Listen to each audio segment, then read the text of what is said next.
ದೇವನಾಮಕ್ಕೆ ಸ್ತೋತ್ರವಾಗಲಿ. ಈ ಪರಿಶುದ್ಧ ದಿನದಲ್ಲಿ ಮತ್ತೊಂದು ಆವರ್ತಿ ದೇವರ ಸನ್ನಿಧಾನದಲ್ಲಿ ದೇವರನ್ನು ಆರಾಧಿಸುವುದಕ್ಕೆ, ದೇವರನ್ನು ಸ್ತುತಿಸುವುದಕ್ಕೆ ಸರ್ವಶಕ್ತನಾದ ದೇವರು ನಮ್ಮ ಜೀವಿತದಲ್ಲಿ ಈ ಒಂದು ದಿನವನ್ನು ಕೊಟ್ಟಿರುವಾಗ ದೇವರು ನಮ್ಮ ಜೀವಿತದಲ್ಲಿ ಮಾಡಿರುವ ಎಲ್ಲ ಉಪಕಾರಗಳನ್ನು ನೆನೆಸಿ ಕೃತಜ್ಞತೆಯಿಂದ ಆತನಿಗೆ ನಾವು ಸ್ತೋತ್ರಗಳನ್ನು ಸಲ್ಲಿಸುವ. ಪ್ರತ್ಯೇಕವಾಗಿ ಇಂದು ಲೋಕದಲ್ಲಿರುವಂಥ ಪ್ರತಿ ಕ್ರೈಸ್ತರಿಗೆ ಬಹಳ ಸಂಭ್ರಮವನ್ನು, ಸಡಗರವನ್ನು ತರುವಂತಹ ಒಂದು ದಿನ. 2000 ವರ್ಷಗಳ ಹಿಂದೆ ಯೇಸು ಕ್ರಿಸ್ತನು ಈ ಲೋಕಕ್ಕೆ ಜನಿಸಿ ಬಂದ ದಿನವನ್ನು ಕ್ರಿಸ್ಮಸ್ ಎಂಬ ಹೆಸರಿನಲ್ಲಿ ಪ್ರತಿಯೊಬ್ಬ ಕ್ರೈಸ್ತರು ಆಚರಿಸುವಂಥದ್ದನ್ನು ನಾವು ನೋಡುತ್ತೇವೆ. ಪ್ರತ್ಯೇಕವಾಗಿ ಈ ಒಂದು ಭಾನುವಾರ ಈ ಒಂದು ದಿನ ಬಂದಿರುವಂಥದ್ದಾಗಿದೆ. ಪ್ರಾರಂಭದಲ್ಲಿ ಎಲ್ಲ ಕ್ರೈಸ್ತರಿಗೆ ಕ್ರಿಸ್ತನ ಜನನದ ಶುಭಾಶಯಗಳನ್ನು ಕೋರುವಂಥವನಾಗಿದ್ದೇನೆ. ಸರ್ವ ಕೃಪಾಳುವಾದ ದೇವರು ನಿಮ್ಮೆಲ್ಲರನ್ನ ಧಾರಾಳವಾಗಿ ಆಶೀರ್ವದಿಸಲಿ. ಇದುವರೆಗೂ ಕಾಯ್ದು ನಡೆಸಿದಂತಹ ದೇವರು ಬರುವ ದಿನಮಾನಗಳಲ್ಲಿಯೂ ಇಮ್ಯಾನುವೇಲನು ತಾನೇ ನಿಮ್ಮ ಸಂಗಡ ಇದ್ದು ನಿಮ್ಮನ್ನು ಮುನ್ನಡೆಸಲಿ ಎಂಬುದಾಗಿ ನಾವು ಪ್ರಾರ್ಥಿಸುವಂಥವರಾಗಿದ್ದೇವೆ. ಬನ್ನಿ, ಇಂದಿನ ಆರಾಧನೆಯನ್ನು ನಾವು ಪ್ರಾರ್ಥನೆಯೊಂದಿಗೆ ಪ್ರಾರಂಭ ಮಾಡುವ. ನಮ್ಮನ್ನು ಬಹಳವಾಗಿ ಪ್ರೀತಿ ಮಾಡುವ ಪ್ರೀತಿಯ ತಂದೆಯಾದ ದೇವರೇ, ನಿಮ್ಮ ಪರಿಶುದ್ಧ ನಾಮಕ್ಕೆ ನಾವು ಕೃತಜ್ಞತೆಯನ್ನು ಸಲ್ಲಿಸುತ್ತೇವೆ. ಈ ಮುಂಜಾನೆಯಲ್ಲಿ ಮತ್ತೊಂದು ಆವರ್ತಿ ನಿಮ್ಮ ಸನ್ನಿಧಾನಕ್ಕೆ ನಾವು ಸೇರಿ ಬರುವಂಥವರಾಗಿದ್ದೇವೆ. ಪ್ರತ್ಯೇಕವಾಗಿ ಈ ವರ್ಷದ ಈ ಕೊನೆಯ ಭಾನುವಾರದಲ್ಲಿ ನಿಮ್ಮನ್ನು ಆರಾಧಿಸುವುದಕ್ಕೆ, ನಿಮ್ಮನ್ನು ಸ್ತುತಿಸುವುದಕ್ಕೆ, ನಮ್ಮ ಜೀವಿತದಲ್ಲಿ ಕೊಟ್ಟಂತಹ ಈ ಒಂದು ಶ್ರೇಷ್ಠವಾದಂತಹ ಸಮಯಕ್ಕಾಗಿ ಸ್ತೋತ್ರ. 2022 ಜನವರಿ ತಿಂಗಳಿನ ಪ್ರಾರಂಭ ಭಾನುವಾರದಿಂದ ಈ ಕೊನೆಯ ಭಾನುವಾರದ ತನಕ ನಮ್ಮ ಸಂಗಡ ಇದ್ದು ನಮ್ಮ ದುಃಖದಲ್ಲಿ, ನಮ್ಮ ವೇದನೆಯಲ್ಲಿ, ನಮ್ಮ ಸಂತೋಷದಲ್ಲಿ, ನಮ್ಮ ಅನಾರೋಗ್ಯದಲ್ಲಿ, ಹೌದು ಕರ್ತನೆ, ಜೀವಿತದ ಪ್ರತಿಯೊಂದು ಕ್ಷಣಗಳಲ್ಲಿ ನೀವು ನಮ್ಮ ಜೊತೆ ಇದ್ದು ನಮ್ಮನ್ನು ಮಾರ್ಗ ನಡೆಸಿದ್ದಕ್ಕಾಗಿ ನಿಮಗೆ ಸ್ತೋತ್ರ. ಇಮ್ಯಾನುವೇಲನು ದೇವರು ನಮ್ಮ ಸಂಗಡ ಈ ವಾಕ್ಯಾನುಸಾರವಾಗಿ ನಿನ್ನ ನಾಮಕ್ಕೆ ಅನುಸಾರವಾಗಿ ನಮ್ಮನ್ನು ನಡೆಸಿದ್ದಕ್ಕಾಗಿ ನಿಮಗೆ ಕೋಟಿ ಕೋಟಿ ಸ್ತೋತ್ರವನ್ನು ಸಲ್ಲಿಸುವಂಥವರಾಗಿದ್ದೇವೆ. ಈ ಮುಂಜಾನೆಯಲ್ಲಿ ಮತದಾವರ್ತಿ ನಾವು ನಿಮ್ಮನ್ನು ಆರಾಧಿಸುವುದಕ್ಕೆ ಸೇರಿ ಬಂದಿದ್ದೇವೆ. ಹಾಡುವ ಹಾಡುಗಳು, ಧ್ಯಾನಿಸುವಂಥ ದೇವರ ವಾಕ್ಯ ಎಲ್ಲದರ ಮೂಲಕ ನಿನ್ನ ನಾಮ ಮಹಿಮೆ ಹೊಂದುವಂತೆ ಕೃಪೆ ಮಾಡು. ಈ ಮುಂಜಾನೆಯಲ್ಲಿ ಕರ್ತನೆ, ವಿವಿಧ ಸ್ಥಳಗಳಲ್ಲಿ, ವಿವಿಧ ಭಾಷೆಗಳಲ್ಲಿ, ವಿವಿಧ ಸಮಯಗಳಲ್ಲಿ ನಿಮ್ಮನ್ನು ಆರಾಧಿಸುವಂತಹ ಎಲ್ಲ ಪರಿಶುದ್ಧ ನಿಮ್ಮ ಮಕ್ಕಳಿಗಾಗಿ ಸ್ತೋತ್ರ. ಇಂದಿನ ಆರಾಧನೆ ನಮ್ಮೆಲ್ಲರ ಜೀವಿತಕ್ಕೆ, ನಮ್ಮ ದೇಶಕ್ಕೆ, ನಮ್ಮ ರಾಜ್ಯಕ್ಕೆ, ನಮ್ಮ ಪಟ್ಟಣಗಳಿಗೆ, ನಮ್ಮನ್ನು ಆಳುವಂಥವರಿಗೆ ಒಂದು ಆಶೀರ್ವಾದವಾಗಿ ಮಾರ್ಪಡುವಂತೆ ಕೃಪೆ ಮಾಡು. ಈ ಸಂದರ್ಭದಲ್ಲಿ ನಮ್ಮನ್ನೇ ನಿಮ್ಮ ಕರಗಳಿಗೆ ಸಮರ್ಪಿಸ್ತಾ ಇದ್ದೇವೆ. ಪ್ರಾರ್ಥನೆಗಳಿಗಾಗಿ ಸ್ತೋತ್ರ. ಯೇಸು ಕ್ರಿಸ್ತನ ಬುದ್ಧ ನಾಮದಲ್ಲಿ ಬಿಡುತ್ತೇವೆ ನಮ್ಮ ಪ್ರೀತಿಯ ತಂದೆಯೇ, ಆಮೇನ್. ಮತದಾವರ್ತಿ ನಿಮ್ಮೆಲ್ಲರಿಗೂ ಯೇಸು ಕ್ರಿಸ್ತನ ನಾಮದಲ್ಲಿ ನನ್ನ ಪ್ರೀತಿಯ ವಂದನೆಯನ್ನು ತಿಳಿಸುವಂಥವನಾಗಿದ್ದೇನೆ. ಇವತ್ತು ಇಡೀ ಪ್ರಪಂಚ ಕ್ರಿಸ್ತನ ಜನನವನ್ನು, ಕ್ರಿಸ್ಮಸ್ ದಿನವನ್ನು ಬಹಳ ಸಂಭ್ರಮ, ಸಡಗರ, ವಿಜೃಂಭಣೆಯಿಂದ ಆಚರಿಸುವಂಥದ್ದನ್ನು ನಾವು ನೋಡ್ತಾ ಇದ್ದೇವೆ. ಈ ದಿನ ನಮ್ಮ ಜೀವಿತದಲ್ಲಿಯೂ ಅತ್ಯಂತ ಅಮೂಲ್ಯವಾಗಿರುವಂತಹ ದಿನ. ಕಾರಣ 2000 ವರ್ಷಗಳ ಹಿಂದೆ ಯೇಸು ಕ್ರಿಸ್ತನು ಮಾನವನ ರೂಪವನ್ನು ತಾಳಿ ಈ ಲೋಕಕ್ಕೆ ಬಂದು ನಮ್ಮೆಲ್ಲರ ಪಾಪಗಳಿಗೋಸ್ಕರವಾಗಿ ಕಲ್ವಾರಿಯಲ್ಲಿ ತನ್ನನ್ನು ತಾನೇ ಯಜ್ಞಾರ್ಪಿತನಾಗಿ ಅರ್ಪಿಸಿಕೊಂಡಿದ್ದರ ಫಲವಾಗಿ ಈ ಮುಂಜಾನೆಯಲ್ಲಿ ನಾವುಗಳು ದೇವರ ಸನ್ನಿಧಾನದಲ್ಲಿ ದೇವರನ್ನು ಆರಾಧಿಸುವುದಕ್ಕೆ, ದೇವರನ್ನು ಸ್ತುತಿಸುವುದಕ್ಕೆ ನಮ್ಮ ಜೀವಿತದಲ್ಲಿ ಆಸ್ಪದ ಲಭಿಸಿರುವಂಥದ್ದು. ಯೇಸು ಕ್ರಿಸ್ತನ ರಕ್ತ ನಮ್ಮ ಪಾಪವನ್ನು ಸಂಪೂರ್ಣವಾಗಿ ತೊಳೆದದ್ದರ ಫಲವಾಗಿ ಸರ್ವಶಕ್ತನಾದ ದೇವರು ನಮಗೆ ದೇವರ ಮಕ್ಕಳೆಂಬ ಪದವಿಯನ್ನ ಕೊಟ್ಟದ್ದರ ಫಲವಾಗಿ ಈ ಮುಂಜಾನೆಯಲ್ಲಿ ನಾವು ದೇವರ ಸನ್ನಿಧಾನದಲ್ಲಿ ಆತನನ್ನು ಆರಾಧಿಸುವುದಕ್ಕೆ ಸೇರಿ ಬಂದಿದ್ದೇವೆ. ಸೊ ಹೀಗಿರುವಾಗ ಕ್ರಿಸ್ತನ ಜನನ ಅನ್ನುವಂಥದ್ದು ಪ್ರತಿಯೊಬ್ಬ ಕ್ರೈಸ್ತರಿಗೆ ಅದು ಅಮೂಲ್ಯವಾಗಿರುವಂಥದ್ದಾಗಿದೆ. ಈ ಮುಂಜಾನೆಯಲ್ಲಿ ಈ ಸರ್ವಶಕ್ತನಾದ ದೇವರನ್ನ ತುಂಬು ಹೃದಯದಿಂದ ಆತನನ್ನು ಹಾಡಿ ಹರಸಿ ಆತನ ನಾಮವನ್ನು ನಾವು ಮಹಿಮೆ ಪಡಿಸುವ. ಒಂದು ಹಳೆಯ ಕನ್ನಡ ಕ್ರಿಸ್ಮಸ್ ಗೀತೆಯನ್ನು ನಾವು ಹಾಡಿ ದೇವರನ್ನ ಮಹಿಮೆ ಪಡಿಸುವ. ಪ್ರವಾದಿ ಹೇಳಿದಂತೆ ಯೆಹೂದಿ ರಾಜ ಹುಟ್ಟಿದ, ನಕ್ಷತ್ರ ಸೂಚಿ ನಡೆಸಿತು ಬೆತ್ಲೆಹೇಮಿನೊಳು. ಪ್ರವಾದಿ ಹೇಳಿದಂತೆ ಜೋಯಿಸರು ಮೂಡಣದಿ ತಂದಾರು ಚಿನ್ನದು ರಕ್ತ ಬೋಳವನ್ನು. ಜೋಯಿಸರು ಮೂಡಣದಿ ತಂದಾರು ಚಿನ್ನದು ರಕ್ತ ಬೋಳವನ್ನು. ರಾಜಾಗೆ ಎಲ್ಲರಗಿದರು, ಸಾಷ್ಟಾಂಗವನ್ನು ಮಾಡಿದರು. ರಾಜಾಗೆ ಎಲ್ಲರಗಿದರು, ಸಾಷ್ಟಾಂಗವನ್ನು ಮಾಡಿದರು. ಪ್ರವಾದಿ ಹೇಳಿದಂತೆ ಯೆಹೂದಿ ರಾಜ ಹುಟ್ಟಿದ, ನಕ್ಷತ್ರ ಸೂಚಿ ನಡೆಸಿತು ಬೆತ್ಲೆಹೇಮಿನೊಳು. ಪ್ರವಾದಿ ಹೇಳಿದಂತೆ ಮೇಲೋಕದಲ್ಲಿ ದೇವರಿಗೆ ಮಹಿಮೆ, ಭೂಲೋಕದಲ್ಲಿ ಸಮಾಧಾನ. ಉನ್ನತದಲ್ಲಿ ದೇವರಿಗೆ ಮಹಿಮೆ, ಭೂಲೋಕದಲ್ಲಿ ಸಮಾಧಾನ. ದೇವರು ಅವರಿಗೆ ಒಲಿಯುತ್ತಾನೆ ಎಂದು ದೂತರು ಹಾಡಿದರು. ದೇವರು ಅವರಿಗೆ ಒಲಿಯುತ್ತಾನೆ ಎಂದು ದೂತರು ಹಾಡಿದರು. ಪ್ರವಾದಿ ಹೇಳಿದಂತೆ ಯೆಹೂದಿ ರಾಜ ಹುಟ್ಟಿದ, ನಕ್ಷತ್ರ ಸೂಚಿ ನಡೆಸಿತು ಬೆತ್ಲೆಹೇಮಿನೊಳು. ಪ್ರವಾದಿ ಹೇಳಿದಂತೆ. ಹಲ್ಲೆಲೂಯ. ಯೇಸು ಕ್ರಿಸ್ತನ ಜನನ ಸಂಭವಿಸುವುದಕ್ಕಿಂತ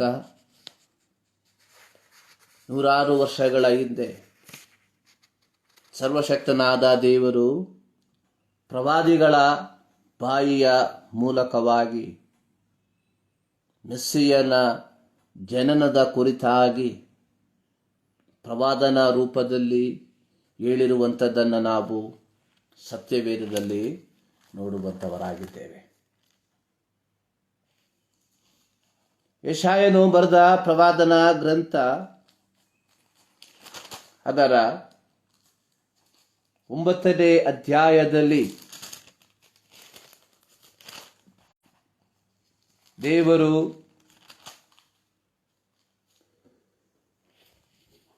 ಮಸಿಯನ ಕುರಿತಾಗಿ ಹೇಳುವಂತಹ ಒಂದು ವಾಕ್ಯ ಪ್ರಯೋಗ ಈ ರೀತಿ ಬರೆದಿರುವಂಥದ್ದಾಗಿ ನಾವು ನೋಡುತ್ತೇವೆ. ಯೆಶಾಯನು ಬರೆದ ಪ್ರವಾದನ ಗ್ರಂಥ ಅದರ 9ನೇ ಅಧ್ಯಾಯ ಅದರ 6ನೇ ವಾಕ್ಯ, ಒಂದು ಮಗು ನಮಗಾಗಿ ಹುಟ್ಟಿದೆಯಷ್ಟೇ, ವರದ ಮಗನು ನಮಗೆ ದೊರೆತನು, ಆಡಳಿತವು ಅವನ ಬಾಹುವಿನ ಮೇಲಿರುವುದು. ಅದ್ಭುತ ಸ್ವರೂಪನು, ಆಲೋಚನಾ ಕರ್ತನು, ಪರಾಕ್ರಮಿಯಾದ ದೇವರು, ನಿತ್ಯನಾದ ತಂದೆ, ಸಮಾಧಾನದ ಪ್ರಭು ಎಂಬುವು ಅವನ ಹೆಸರು ಎಂಬುದಾಗಿ. ಅದೇ ರೀತಿಯಾಗಿ ದೇವರ ವಾಕ್ಯಗಳಲ್ಲಿ ಮಸೀಯನ ಕುರಿತಾಗಿರುವಂತಹ ಅನೇಕ ಉಲ್ಲೇಖಗಳನ್ನು ನಾವು ನೋಡುವಂಥವರಾಗಿದ್ದೇವೆ. ಮಸೀಯನು ಅಂದರೆ ಲೋಕ ರಕ್ಷಕನು ಎಂಬ ಅರ್ಥವನ್ನು ನಾವು ಅದಕ್ಕೆ ಕೊಡುವಂಥವರಾಗಿದ್ದೇವೆ. 2000 ವರ್ಷಗಳ ಹಿಂದೆ ಮಾನವನ ರಕ್ಷಣೆಗೋಸ್ಕರವಾಗಿ ದೇವರು ತೀರ್ಮಾನಿಸಿದ ಒಂದು ಪದ್ಧತಿಯಾಗಿತ್ತು. ಮಾನವನ ರೂಪವನ್ನು ತಾಳಿ ಈ ಲೋಕಕ್ಕೆ ಬಂದು ಇಡೀ ಮಾನವನ ಪಾಪಗಳನ್ನು ಅಥವಾ ಇಡೀ ಮಾನವನ ಪಾಪಗಳ ಪರಿಹಾರಕ್ಕಾಗಿ ಒಂದು ನಿಷ್ಕಳಂಕ ಯಜ್ಞವನ್ನಾಗಿ ಅರ್ಪಿಸಿ ದೇವರಿಂದ ದೂರ ಹೋಗಿರುವಂಥವರನ್ನ ದೇವರೆಡೆಗೆ ಒಂದುಗೂಡಿಸುವಂಥದ್ದು. ಕ್ರಿಸ್ಮಸ್ ಅನ್ನುವಂಥದ್ದು ಇದು ದೇವರ ಕೃಪೆಯನ್ನು ಮಾನವರಿಗೆ ತೋರಿಸಿದ ಒಂದು ವಿಧಾನ ಅಥವಾ ಒಂದು ಪರಿ ಎಂಬುದಾಗಿ ನಾವು ನೋಡ್ಬೋದು. ಕೃಪೆ ಅಂದರೆ ಏನು? ಇಂದು ಕೃಪೆ ಅಥವಾ ಗ್ರೇಸ್ ಎಂಬ ಪದವನ್ನು ಬಹಳ ತಪ್ಪಾಗಿ ವ್ಯಾಖ್ಯಾನಿಸುವಂಥದ್ದನ್ನು ನಾವು ನೋಡುತ್ತೇವೆ. ಪ್ರತ್ಯೇಕವಾಗಿ ಕ್ರೈಸ್ತರಾದ ನಾವುಗಳು ಕೃಪೆಯನ್ನು ನಮ್ಮ ಅನುಕೂಲಕ್ಕೆ ತಕ್ಕ ಹಾಗೆ ಅದನ್ನು ನಾವು ವ್ಯಾಖ್ಯಾನಿಸುವಂಥವರಾಗಿದ್ದೇವೆ. ಇಂದು ಕೃಪೆಯನ್ನು ಕೇವಲ ಭೌತಿಕ ಆಶೀರ್ವಾದ ಅಥವಾ ಭೌತಿಕವಾದ ವಸ್ತುಗಳನ್ನು ನಾವು ಪಡೆದುಕೊಳ್ಳುವಾಗ ದೇವರ ಕೃಪೆಯಿಂದ ನನಗೆ ಲಭಿಸಿತು ಎಂಬುದಾಗಿ ನಾವು ಹೇಳುವಂಥವರಾಗಿದ್ದೇವೆ. ಮನೆಯೋ, ಕಾರೋ, ಪದವಿನೋ ಇತ್ಯಾದಿ ಯಾವುದಾದರೂ ಕಾರ್ಯಗಳು ನಮಗೆ ಲಭಿಸುವಾಗ ನಾವು ಸರ್ವೇ ಸಾಮಾನ್ಯವಾಗಿ ಉಪಯೋಗಿಸುವಂತಹ ಒಂದು ಪದ ದೇವರ ಕೃಪೆಯಿಂದ ಇದು ನನಗೆ ಲಭಿಸಿತು ಎಂಬುದಾಗಿ.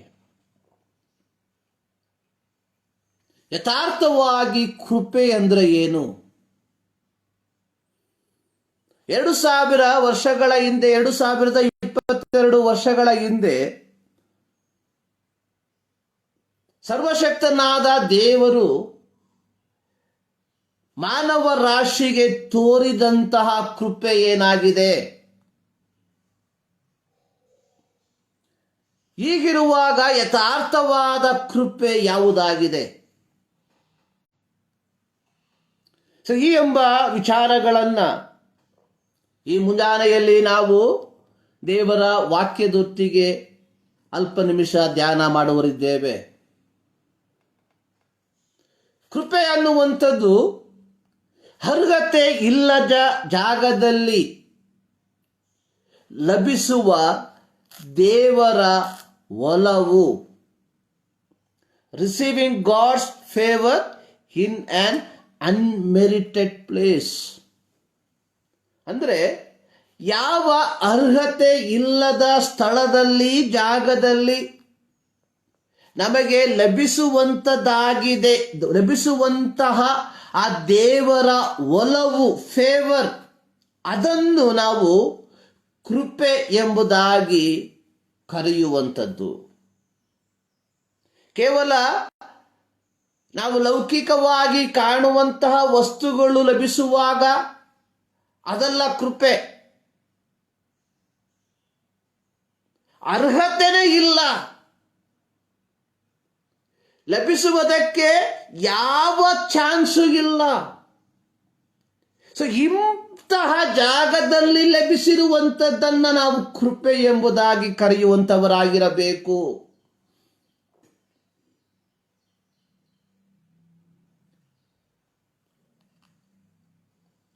EMIಗೆ ವಾಹನವನ್ನು ತೆಗೆದುಕೊಂಡು ಅಥವಾ ಮನೆಯನ್ನು ಖರೀದಿಸಿ ದೇವರ ಕೃಪೆ ಅನ್ನುವಂಥದ್ದು ದೇವರಿಗೆ ನಾವು ಮಾಡುವಂತಹ ಅವಮಾನ. ಇದು ಕೃಪೆ ಅಂದರೆ ಏನೆಂಬುವಂಥದ್ದಾಗಿ ನಾವು ಮೊದಲು ಸರಿಯಾಗಿ ಅರ್ಥೈಸಿಕೊಳ್ಳಬೇಕು. ಕೃಪೆ ಅನ್ನುವಂಥದ್ದು ಅರ್ಹತೆ ಇಲ್ಲದ ಜಾಗದಲ್ಲಿ ದೇವರು ನಮ್ಮ ಮೇಲೆ ತೋರಿಸಿದ ಒಲವು, ಇದಾಗಿದೆ ಕೃಪೆ ಅನ್ನುವಂಥದ್ದು. ಸತ್ಯವೇದವನ್ನ ನಾವು ಕೂಲಂಕುಷವಾಗಿ ಕಲಿಯುವಾಗ ದೇವರ ಕೃಪೆಯನ್ನ ಪಡೆದುಕೊಂಡ ಒಂದು ದೊಡ್ಡ ಸಮೂಹದ ಹೆಸರನ್ನ ಆದಿಕಾಂಡ ಪುಸ್ತಕದಿಂದ ಪ್ರಕಟಣೆಯ ಪುಸ್ತಕದ ತನಕ ನಾವು ನೋಡುವಂಥವರಾಗಿದ್ದೇವೆ. ಆದಿಕಾಂಡ ಪುಸ್ತಕ ಅದರ 6ನೇ ಅಧ್ಯಾಯ ಅದರ 8ನೇ ವಾಕ್ಯದಲ್ಲಿ ಈ ಪದಪ್ರಯೋಗ ಬರೆಯಲ್ಪಟ್ಟಿದೆ. ಆದರೆ ನೋಹನಿಗೆ ದೇವರ ಯೆಹೋವನ ದಯವು ದೊರಕಿತು. ಅರ್ಹತೆ ಇಲ್ಲದ ಜಾಗದಲ್ಲಿ,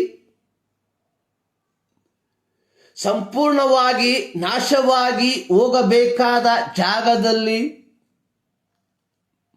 ಆ ಕಾಲದಲ್ಲಿ ಪ್ರತಿಯೊಬ್ಬರು ತಮ್ಮದೇ ಆದ ದುಷ್ಟತ್ವದಲ್ಲಿ ಜೀವಿಸುತ್ತಿರುವಾಗ ಆ ಒಬ್ಬ ವ್ಯಕ್ತಿಯಾದಂತಹ ನೋಹನಿಗೆ ದೇವರ ದಯೆ ದೊರಕಿತು. ಇಂಗ್ಲಿಷ್ ಸತ್ಯವೇದದಲ್ಲಿ ಬರೆಯಲ್ಪಟ್ಟಿರುವಂಥದ್ದು, Noah found grace in the eyes of the Lord. ನೋಹನು ದೇವರ ಕಣ್ಣಿನ ಮುಂಭಾಗದಲ್ಲಿ ಆತನು ಕೃಪೆಯನ್ನ ಪಡೆದುಕೊಂಡನು. ನೋಹ ಫೌಂಡ್ ಗ್ರೇಸ್.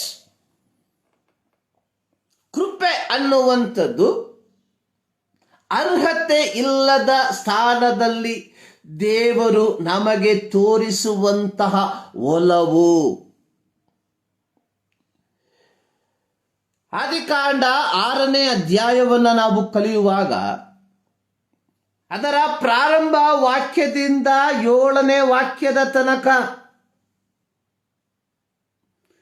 ದೇವರು ತಾನು ಸೃಷ್ಟಿ ಮಾಡಿದ ಮನುಷ್ಯನ ಕುರಿತಾಗಿ ಆತನು ನೊಂದುಕೊಳ್ಳುವಂಥದ್ದಾಗಿ ನಾವು ನೋಡುತ್ತೇವೆ. 6ನೇ ವಾಕ್ಯದಲ್ಲಿ ಬರೆಯಲ್ಪಟ್ಟಿರುವಂಥದ್ದು, ತಾನು ಭೂಮಿಯ ಮೇಲೆ ಮನುಷ್ಯರನ್ನು ಉಂಟು ಮಾಡಿದ್ದಕ್ಕೆ ಪಶ್ಚಾತ್ತಾಪ ಪಟ್ಟು ತನ್ನ ಹೃದಯದಲ್ಲಿ ನೊಂದುಕೊಂಡನು. ಆದಿಕಾಂಡ 1-2 ಅಧ್ಯಾಯದಲ್ಲಿ ದೇವರು ಆದಾಮನನ್ನ ಅವ್ವಳನ್ನ ಸೃಷ್ಟಿ ಮಾಡುವಾಗ ದೇವರು ಮಾನವನೊಂದಿಗೆ, ಮನುಷ್ಯನೊಂದಿಗೆ ಒಂದು ನಿಕಟವಾದ ಸಂಬಂಧವನ್ನ ಆತನು ಬಯಸುವಂತವನಾಗಿದ್ದ. ಆ ಒಂದು ಸಂಬಂಧಕ್ಕೋಸ್ಕರವಾಗಿಯೇ ದೇವರು ಮನುಷ್ಯನನ್ನ ತನ್ನ ಹೋಲಿಕೆಗೆ, ತನ್ನ ಸಾರೂಪ್ಯದಲ್ಲಿ ಆತನು ಸೃಷ್ಟಿ ಮಾಡಿರುವಂಥದ್ದು. ಹೀಗೆ ಸೃಷ್ಟಿ ಮಾಡಿದ ಮನುಷ್ಯನಿಗೆ ತಾನು ಕೈಕೊಂಡು ನಡೆಯಬೇಕಾದ ಕೆಲವು ಆಜ್ಞೆಗಳನ್ನ ಅವರಿಗೆ ಹೇಳುವಂಥದ್ದಾಗಿ ನಾವು ನೋಡುತ್ತೇವೆ. ಆದರೆ ಮಾನವನು ತನ್ನನ್ನು ತಾನೇ ದೇವರಿಗೆ ಸರಿಸಮಾನವಾಗಿ ಮಾರ್ಪಡಿಸಿಕೊಳ್ಳಬೇಕೆಂಬ ಉದ್ದೇಶದಿಂದ ಅಲ್ಲಿ ಸೈತಾನನು ಅವಳಿಗೆ ಹೇಳುವಂಥದ್ದು, ನೀವು ಈ ಮರದ ಹಣ್ಣನ್ನು ತಿಂದುವಾಗಲೇ ನೀವು ದೇವರಂತಾಗುವಿರಿ.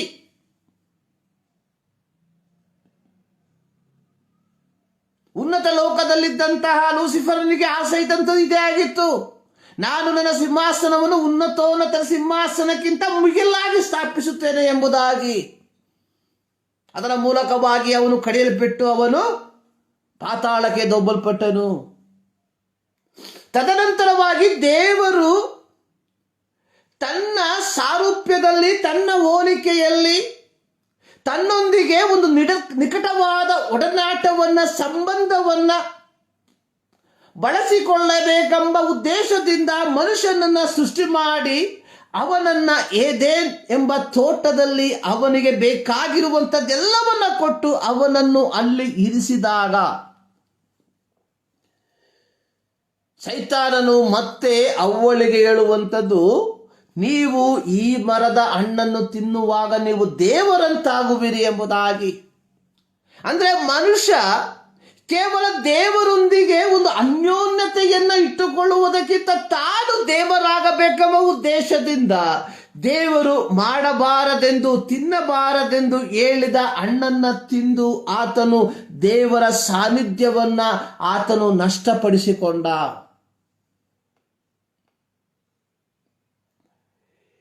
ಇದೇ ನಂತರವಾಗಿ ದೇವರು ಅವರನ್ನ ತೋಟದಿಂದ ಹೊರಗೆ ಹಾಕುವಂಥದ್ದನ್ನು ನಾವು ನೋಡುತ್ತೇವೆ.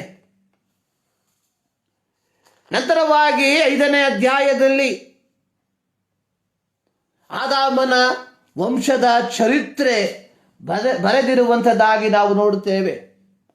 ಆದಾಮನು ಸೇತನನ್ನ ಪಡೆದನು, ಸೇತನು ಏನೋಷನನ್ನ ಪಡೆದನು, ಏನೋಷನು ಕೇನಾನನನ್ನು ಪಡೆದನು, ಕೇನಾನನು ಮಹಲೇಲನನ್ನು ಪಡೆದನು, ಮಹಲೇಲನು ಏರೆದನನ್ನು ಪಡೆದನು, ಏರೆದನು ಹಾನೋಕನನ್ನು ಪಡೆದನು,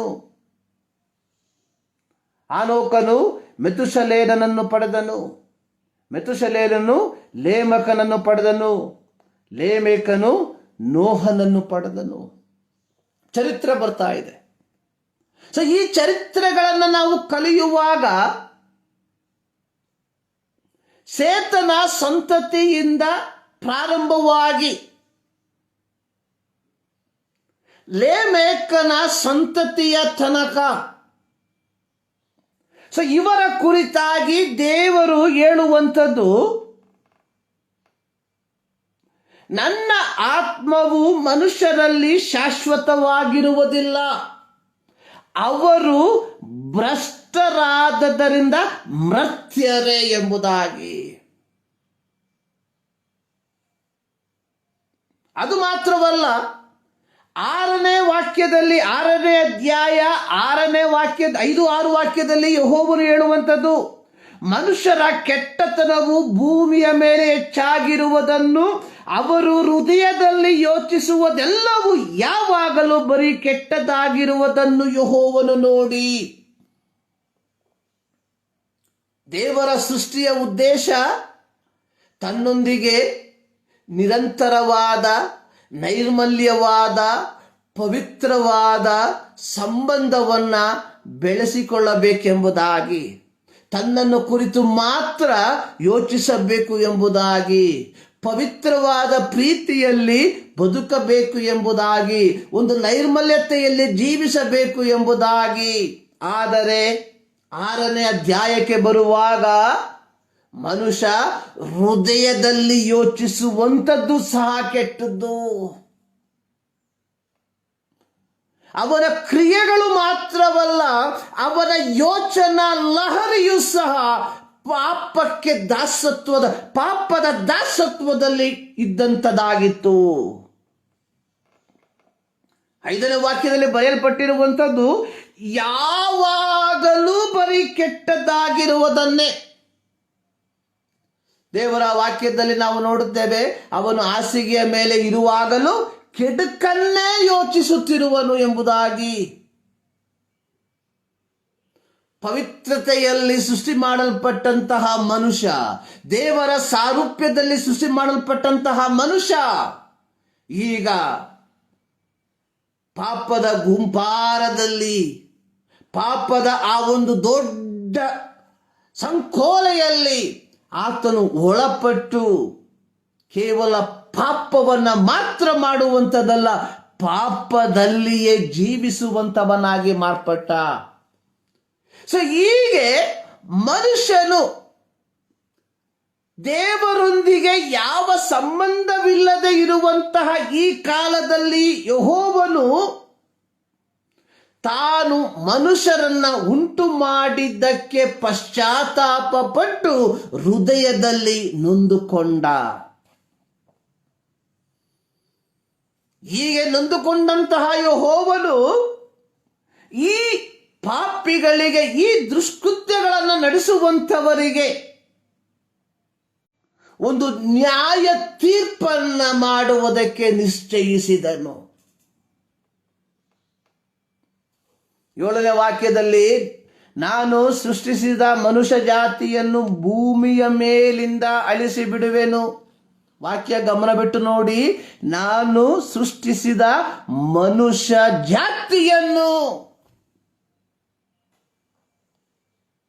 ಅದರೊಂದಿಗೆ ಮನುಷ್ಯರೊಂದಿಗೆ ಸಕಲ ಮೃಗ ಕ್ರಿಮಿ ಪಕ್ಷಿಗಳು ಅಳಿಸಿ ಬಿಡುವೆನು. ಮಾನವನು ಮಾಡಿದ ಪಾಪದ ಫಲವಾಗಿ ಅದರ ಅನಂತರ ಫಲವನ್ನು ಮಾನವನು ಮಾತ್ರವಲ್ಲ, ಆದಿಕಾಂಡ 1ನೇ ಅಧ್ಯಾಯದಲ್ಲಿ ದೇವರು ಸೃಷ್ಟಿ ಮಾಡಿದಂತಹ ಮೃಗಗಳು, ಪಕ್ಷಿಗಳು, ಕ್ರಿಮಿ ಕೀಟಗಳು ಸಹ ಆತನು ಅಳಿಸಿ ಬಿಡುವುದಕ್ಕೆ ತೀರ್ಮಾನಿಸಿದ. ಅತ್ಯಂತ ವೇದನಾಜನಕವಾದಂತಹ ಒಂದು ಸಂಭವ. ಆದರೆ 8ನೇ ವಾಕ್ಯವನ್ನು ನಾವು ಓದುವಾಗ 8ನೇ ವಾಕ್ಯದಲ್ಲಿ ಬರೆದಿರುವಂಥದ್ದು, ಆದರೆ ನೋಹನಿಗೆ ಯೆಹೋವನ ದಯೆ ದೊರಕಿತು. 7ನೇ ವಾಕ್ಯದಲ್ಲಿ ದೇವರು ಹೇಳಿರುವಂಥದ್ದು, ನಾನು ಸೃಷ್ಟಿಸಿದ ಮನುಷ್ಯ ಜಾತಿಯನ್ನು ನಿರ್ಮೂಲ ಮಾಡ್ತೇನೆ ಎಂಬುದಾಗಿ. ಆ ಮಧ್ಯದಲ್ಲಿ ನೋಹನು ದೇವರ ದಯೆಗೆ ಪಾತ್ರನಾದನು. ಕೃಪೆ ಅನ್ನುವಂಥದ್ದು ಅರ್ಹತೆ ಇಲ್ಲದ ಜಾಗದಲ್ಲಿ ದೇವರು ನಮಗೆ ತೋರಿಸುವ ಒಲವು. ಮತ್ತೊಂದು ಆವರ್ತಿ ಹೇಳ್ತೇನೆ, ಕೃಪೆ ಅನ್ನುವಂಥದ್ದು ಅರ್ಹತೆ ಇಲ್ಲದ ಜಾಗದಲ್ಲಿ ದೇವರು ನಮಗೆ ತೋರಿಸುವಂತಹ ಒಲವು. ಸೊ ಕೇವಲ ನೋಹನಿಗೆ ಯೆಹೋವನ ದಯೆ ದೊರಕಿದ್ದರ ಫಲವಾಗಿ ನೋಹನು ಸಂರಕ್ಷಿಸಲ್ಪಟ್ಟನ. ದೇವರ ದಯೆ ನೋಹನಿಗೆ ಲಭಿಸಿದಾಗ ಯೆಹೋವನು ನೋಹನಿಗೆ ಕೆಲವು ಕಾರ್ಯಗಳನ್ನು ಮಾಡುವುದಕ್ಕೆ ಹೇಳುವಂತವನಾಗಿದ್ದಾನೆ. 9ನೇ ವಾಕ್ಯದಲ್ಲಿ ನೋಹನ ಕುರಿತಾಗಿ ಬರೆಯಲ್ಪಟ್ಟಿರುವಂಥದ್ದು, ನೋಹನು ನೀತಿವಂತನು, ತನ್ನ ಕಾಲದವರಲ್ಲಿ ತಪ್ಪಿಲ್ಲದವನು ಆಗಿದ್ದನು, ಅವನು ದೇವರೊಂದಿಗೆ ಅನ್ಯೋನ್ಯವಾಗಿ ನಡೆದುಕೊಂಡನು. 13ನೇ ವಾಕ್ಯವನ್ನು ನಾವು ನೋಡುವಾಗ ದೇವರು ನೋಹನಿಗೆ ಹೇಳುವಂಥದ್ದು, ಎಲ್ಲ ದೇಹಿಗಳಿಗೂ ಅಂತ್ಯವನ್ನು ತೀರ್ಮಾನಿಸಿದ್ದೇನೆ, ಭೂಲೋಕವು ಅವರ ಅನ್ಯಾಯದಿಂದ ತುಂಬಿಯದೆ, ನಾನು ಅವರನ್ನು ಭೂಮಿಯ ಮೇಲಿರುವುದೆಲ್ಲವನ್ನು ಅಳಿಸಿ ಬಿಡುತ್ತೇನೆ, ನೀನು ತುರಾಯಿ ಮರದಿಂದ ನಾವೆಯನ್ನು ಮಾಡಿಕೋ. ಮನುಷ್ಯನ ದುಷ್ಟತ್ವದಿಂದ ಭೂಮಿ ತುಂಬಿ ತುಳುಕಿರುವಾಗ ಯೆಹೋವನು ಮನುಷ್ಯ ಜಾತಿಯನ್ನು ಸಂಪೂರ್ಣವಾಗಿ ನಿಶ್ಶೇಷ ಮಾಡುವುದಕ್ಕೆ ತೀರ್ಮಾನಿಸಿದಾಗ ದೇವರ ದಯೆ ಲಭಿಸಿದಂತಹ ನೋಹನಿಗೆ ದೇವರು ಕೆಲವು ಕಾರ್ಯಗಳನ್ನು ಹೇಳುವಂಥದ್ದಾಗಿ ನೋಡುತ್ತೇವೆ. ನೀನೇನ್ ಮಾಡಬೇಕು? ಒಂದು ನಾವೆಯನ್ನ ಸಿದ್ಧಪಡಿಸಿಕೊಳ್ಬೇಕು. ನಾವೇ. ಸೊ ಈ ನಾವೇ ಯಾವ ಮರದಿಂದ ಮಾಡಬೇಕು ಎಂಬುವಂಥದ್ದನ್ನ ಸ್ಪಷ್ಟವಾಗಿ ದೇವರು ಹೇಳಿದ್ದಾನೆ. ನೀನು ತುರಾಯಿ ಮರದಿಂದ ನಾವೆಯನ್ನ ಮಾಡಿಕೊಳ್ಬೇಕು. ಸೊ ಅದರಲ್ಲಿ ತುಂಬಾ ಕೋಣೆಗಳು ಇರಬೇಕು. ಅದರ ಹೊರಕ್ಕೂ ಒಳಕ್ಕೂ ನೀನು ರಾಳವನ್ನು ಅಂದ್ರೆ ಟಾರನ್ನ ಹಾಕಬೇಕು. ಸೊ ಅದನ್ನು ಮಾಡಬೇಕಾದ ವಿಧಾನ, ಅದ್ರ 300 ಮೊಳ ಉದ್ದ, 50 ಮೊಳ ಅಗಲ, 30 ಮೊಳ ಎತ್ತರ ಇರಬೇಕು. ನೋಡಿ, ದೇವರ ದಯೆ ಲಭಿಸಿದಂತಹ ನೋಹನಿಗೆ ಬರಲಿರುವ ನ್ಯಾಯ ತೀರ್ಪಿನಿಂದ ರಕ್ಷಣೆ ಹೊಂದುವುದಕ್ಕೆ ದೇವರು ಕೆಲವು ನಿಯಮಗಳನ್ನ ಕೊಡುವಂತದ್ದಾಗಿ ನೋಡುತ್ತೇವೆ. ಕೇವಲ ಕೃಪೆ ಲಭಿಸಿದರೆ ಸಾಲದು. ಕೃಪೆಯನ್ನು ಕೊಟ್ಟಂತಹ ಯೆಹೋವನು ಹೇಳುವಂಥದ್ದನ್ನ ಚಾಚು ತಪ್ಪದೆ ಪಾಲಿಸುವಂತವರಿಗೆ ಮಾತ್ರ ಈ ನ್ಯಾಯ ತೀರ್ಪಿನಿಂದ ಬಿಡುಗಡೆಯನ್ನ ಪಡೆದುಕೊಳ್ಳುವುದಕ್ಕೆ ಸಾಧ್ಯ.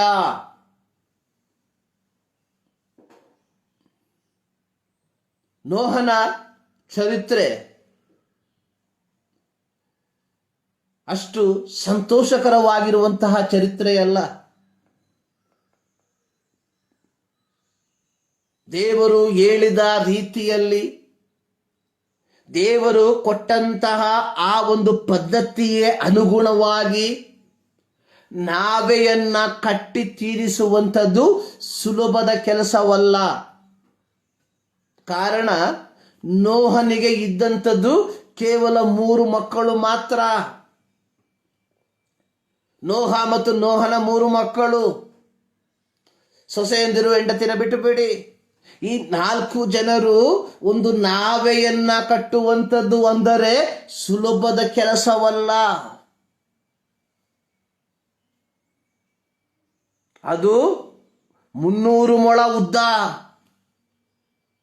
50 ಮೊಳ ಅಗಲ, 30 ಮೊಳ ಎತ್ತರ, 3 ಅಂತಸ್ತಿನ ಕಟ್ಟಡ, 3 ಅಂತಸ್ತಿನ ನಾವೆ. ದೇವರ ದಯೆ ಹೊಂದಿಕೊಂಡಿದ್ದಂತಹ ನೋಹನು ಯೆಹೋವನು ಅಪ್ಪಣೆ ಕೊಟ್ಟ ಪ್ರಕಾರವಾಗಿಯೇ, ದೇವರು ಅಪ್ಪಣೆ ಕೊಟ್ಟ ಪ್ರಕಾರವಾಗಿಯೇ ಎಲ್ಲವನ್ನ ಮಾಡಿ ಮುಗಿಸಿದನು. ಆದಿಕಾಂಡ 6:22. ಸೊ ಇಲ್ಲಿ ನಾನು ಇನ್ನೊಂದು ವಿಚಾರವನ್ನು ಹೇಳುವುದಕ್ಕೆ ಬಯಸುವಂತವನಾಗಿದ್ದೇನೆ. ಈ ಜಲಪ್ರಳಯ ಬರುವುದಕ್ಕಿಂತ ಮುಂಚಿತವಾಗಿ ನೀನೇನ್ ಮಾಡಬೇಕು? ನಿನಗೂ, ನಿನ್ನ ಹೆಂಡತಿಗೂ, ನಿನ್ನ ಮಕ್ಕಳಿಗೂ, ನಿನ್ನ ಸೊಸೆಗಳಿಗೂ ಮಾತ್ರವಲ್ಲ, ಭೂಮಿಯ ಮೇಲೆ ಇರುವ ಪ್ರತಿಯೊಂದು ಪ್ರಾಣಿಗಳ ಒಂದೊಂದು ಜೋಡಿಗಳಿಗೆ, ಅಲ್ಲಿ ಬರೆಯಲ್ಪಟ್ಟಿರುವಂಥದ್ದು ಅವುಗಳ ಪೋಷಣೆಗೆ ಬೇಕಾಗಿರುವಂತಹ ಆಹಾರವನ್ನು ಸಹ ನೀನು ಏನ್ ಮಾಡಬೇಕು? ನಿನ್ನ ನಾವೆಯೊಳಗೆ ಶೇಖರಿಸಿ ಇಡಬೇಕೆಂಬುದಾಗಿ. ನೋಡು, ದೇವರ ದಯೆ ಬಹಳ ಒಳ್ಳೆ ವಿಚಾರ. ಬೇಕಾದರೆ ತಾನು ನಿರ್ವಹಿಸಬೇಕಾದ ಕೆಲವು ಜವಾಬ್ದಾರಿಯನ್ನ ಸರ್ವಶಕ್ತನಾದ ದೇವರು ನೋಹನಿಗೆ ಕೊಡುವಂತದಾಗಿ ನೋಡುತ್ತೇವೆ. ಆದಿಕಾಂಡ 6ನೇ ಅಧ್ಯಾಯ 8ನೇ ವಾಕ್ಯ ಓದುವುದಕ್ಕೆ ಬಹಳ ಸಂತೋಷ. ನೋಹನಿಗೆ ಯೆಹೋವನ ದಯೆ ದೊರಕಿತು. ಆದರೆ 22ನೇ ವಾಕ್ಯ, ದೇವರು ಅಪ್ಪಣೆ ಕೊಟ್ಟ ಪ್ರಕಾರವೇ ಮಾಡಿದನು.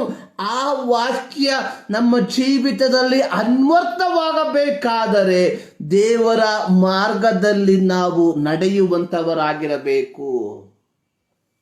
ಕ್ರಿಸ್ಮಸ್ ಕೃಪೆಯ ಮೇಲೆ ಕೃಪೆಯಾಗಿದೆ. ವಾಗ್ದಾನಕ್ಕೆ ಯಾವ ಸಂಬಂಧವಿಲ್ಲದೆ ಅನ್ಯರು ಪರದೇಶಿಗಳಾಗಿ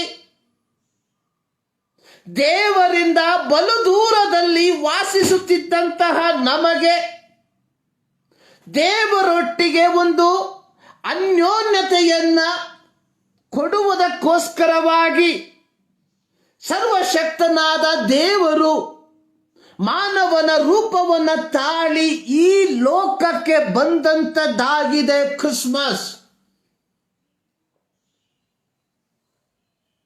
ಯೋಹಾನನು ಬರೆದ ಸುವಾರ್ತೆ 1ನೇ ಅಧ್ಯಾಯ 11ನೇ ವಾಕ್ಯ ಈ ರೀತಿ ಬರೆಯಲ್ಪಟ್ಟಿದೆ.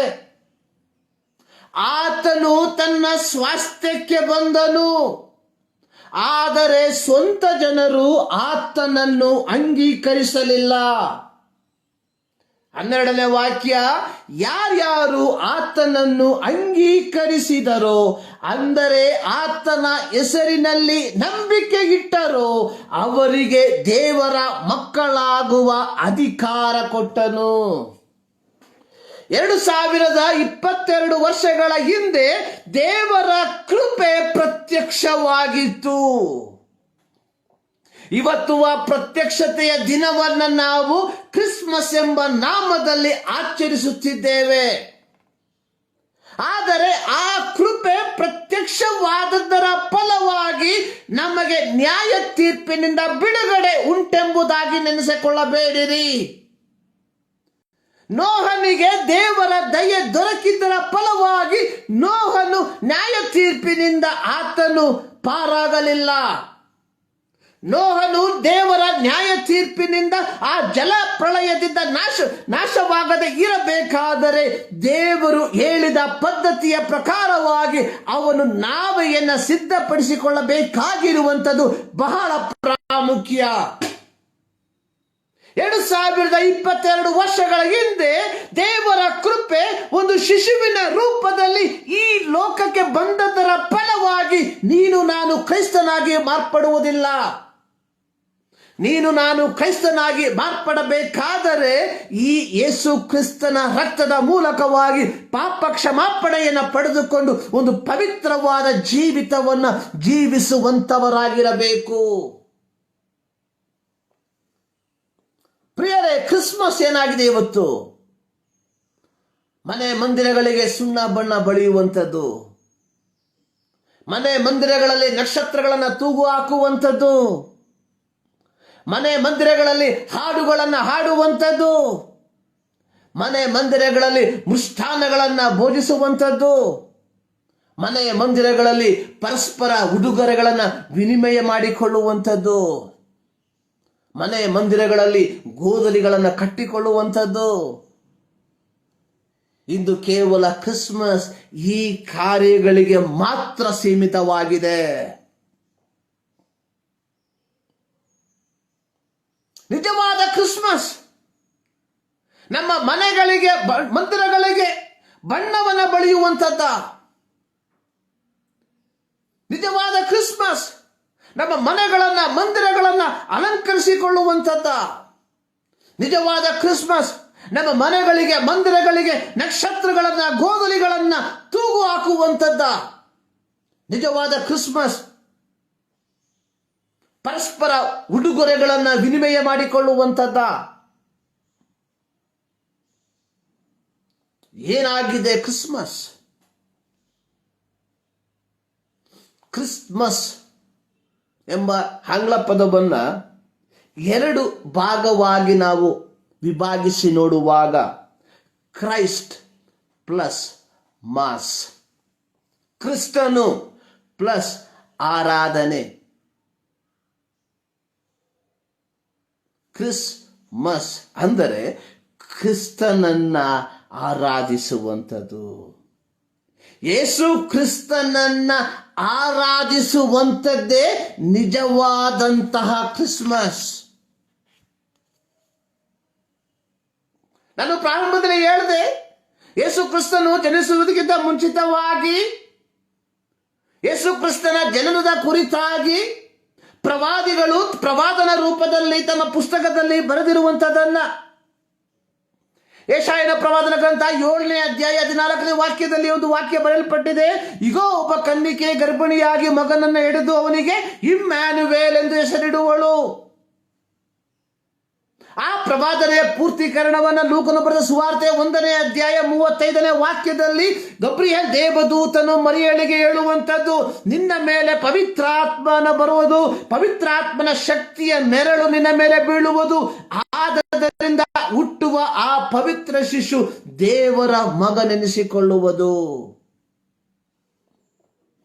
ಮೀಕಾ ಪ್ರವಾದನ ಗ್ರಂಥ 5ನೇ ಅಧ್ಯಾಯ 2ನೇ ವಾಕ್ಯದಲ್ಲಿ, ಎಫ್ರಾತದ ಬೆತ್ಲೆಹೇಮೆ, ನೀನು ಯಹೂದ ಗ್ರಾಮಗಳಲ್ಲಿ ಚಿಕ್ಕದಾಗಿದ್ದರೂ ಇಸ್ರಾಯೇಲರನ್ನ ಆಳತಕ್ಕವನು ನಿನ್ನೊಳಗಿಂದ ಬರುವನು ಎಂಬುದಾಗಿ ಮೀಕಾ ಪ್ರವಾದಿ ಹೇಳುವಂಥದ್ದನ್ನು ನೋಡುತ್ತೇವೆ. ಮತ್ತಾಯನ ಸುವಾರ್ತೆ 2ನೇ ಅಧ್ಯಾಯ 6ನೇ ವಾಕ್ಯದಲ್ಲಿ, ಯಹೂದ ಸೀಮೆ ಬೆತ್ಲೆಹೇಮೆ, ಯಹೂದ ಮುಖ್ಯ ಪಟ್ಟಣಗಳಲ್ಲಿ ನೀನು ಎಷ್ಟು ಮಾತ್ರವೂ ಸಣ್ಣದಲ್ಲ, ಒಬ್ಬ ಅಧಿಪತಿ ನಿನ್ನೊಳಗಿಂದ ಹೊರಡುವನು, ಆತನು ತನ್ನ ಪ್ರಜೆಯಾದ ಇಸ್ರಾಯೇಲನ್ನ ಆಳತಕ್ಕವನು. ಸೊ ಯೇಸು ಕ್ರಿಸ್ತನ ಜನನ, ಯೇಸು ಕ್ರಿಸ್ತನು ಈ ಲೋಕಕ್ಕೆ ಬಂದಂಥದ್ದು ಕ್ರೈಸ್ತರಾದ ನಮಗೆ ಆತನ ಜಯಂತಿಯನ್ನ ಆಚರಣೆ ಮಾಡುವುದಕ್ಕೋಸ್ಕರವಾಗಿ ಅಲ್ಲ. ಇಂದು ಅನೇಕ ಕ್ರೈಸ್ತರು ನೆನೆಸುವಂಥದ್ದು, ಕ್ರಿಸ್ತನು ಜನಿಸಿರುವಂಥದ್ದು ಆತನ ಜನನವನ್ನು ನಾವು ಆಚರಣೆ ಮಾಡುವುದಕ್ಕೋಸ್ಕರವಾಗಿ ಎಂಬುದಾಗಿ. ಮಹಾತ್ಮ ಗಾಂಧೀಜಿಯವರ ಜಯಂತಿಯನ್ನು ನಾವು ಆಚರಣೆ ಮಾಡ್ತೇವೆ. ಸ್ವತಂತ್ರ ಹೋರಾಟಗಾರರ ಜಯಂತಿಗಳನ್ನು ನಾವು ಆಚರಣೆ ಮಾಡ್ತೇವೆ. ಜವಾಹರ್ಲಾಲ್ ನೆಹರು ಅವರ ದಿನಾಚರಣೆಯನ್ನು ನಾವು ಮಕ್ಕಳ ದಿನಾಚರಣೆ ಎಂಬುದಾಗಿ ನಾವು ಆಚರಣೆ ಮಾಡ್ತೇವೆ. ಸೊ ಇಂತಹ ಒಂದು ಆಚರಣೆಗಾಗಿ ಎಲ್ಲ ಯೇಸು ಸ್ವಾಮಿ ಲೋಕಕ್ಕೆ ಬಂದಂಥದ್ದು.